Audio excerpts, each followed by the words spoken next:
ಕೃಷ್ಣ. ಎಳ್ಳ ಪಾರ್ಥ. ಕೇಳು ಕೃಷ್ಣ ಹೇಳು ಪಾರ್ಥ, ಕೇಳು ಕೃಷ್ಣ ಹೇಳು ಪಾರ್ಥ. ಒಳಗೆ ಭಯವೈತಯ್ಯ, ನಾನ್ಯೂನಿ ಸುಮ್ನಿಲ್ಲಯ್ಯ.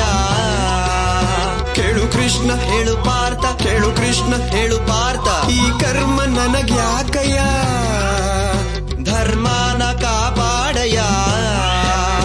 ಎಲ್ಲಾರು ನನ್ನೋರ ಜೊತೆಗಾರರೇ, ಸಮರದಲ್ಲಿ ಸಂಬಂಧ ಏಕೋದೊರೆ. ಕೂಡು ನೀ ಬಾಣವ, ಆಗದೋ ಮಾಧವ. ತಡಿ ಕೃಷ್ಣ ನಡಿ ಪಾರ್ಥ, ತಡಿ ಕೃಷ್ಣ ನಡಿ ಪಾರ್ಥ.